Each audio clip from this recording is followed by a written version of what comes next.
Thomas the tank engine had been working in the coal yards all day. The little blue engine was covered in coal dust. "We can't clean you up tonight, Thomas," said his driver. "There's a problem with the hose pipe." "Bother," said Thomas. "A bath would make me feel much better. The others are sure to say I look silly." But the engines were too busy arguing to notice Thomas. James was talking loudest of all. "I deserve a new coat of paint. Sir Topham Hatt says I'm the pride of the line, and—" "Rubbish," huffed Henry. "We're all the pride of the line." "It's been like this all day," confided Percy to Thomas. "James is getting a new coat of paint and won't stop boasting about it." "Why, James? I'm the one who needs a new coat. Look at me." "I'd rather not," retorted James. "You're not a pleasant sight, and wouldn't understand the needs of a really important engine." Thomas was fuming.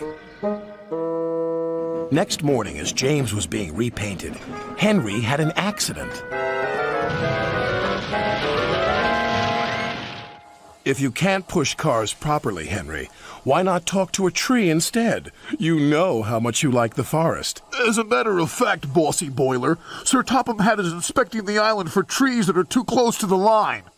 He's worried they might cause trouble." "Pah!" laughed James. "If I came upon a tree, I'd just push it aside." "Really?" Henry replied. Soon James was showing off his paintwork. "Make way for an important engine." "You wouldn't feel important if one of those trees crashed on you. You'd feel hurt," reproached Percy. "Rubbish! It wouldn't dare." "You should be careful, James. Trees can be just as powerful as engines," advised Terence. "Oh, please. Now, excuse me, Sir Topham Hatt needs me to pull the express." And he huffed away.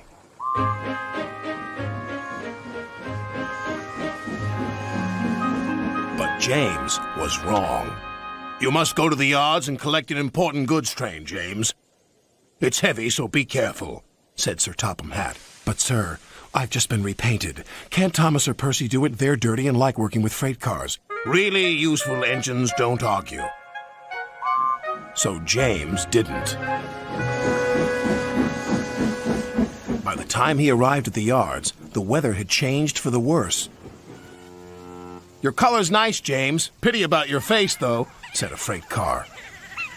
James ignored them and set off.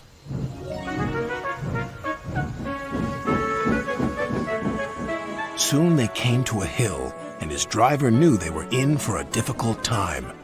An old tree close to the track was being blown by the strong winds, and the rain had weakened the slope. All of a sudden, the tree moved.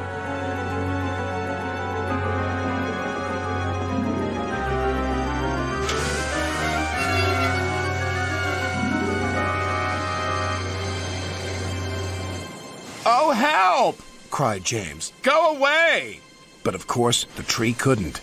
James tried to reverse away from the tree, but his train was too heavy. Then he heard a whistle. "It's Thomas," called his driver. James felt embarrassed and worried that Thomas would laugh at him, but Thomas didn't. He knew this was no time for teasing. "Beep, beep." "I'm ready," whistled Thomas. "So am I," replied James. "As ready as I'll ever be." They were just in time.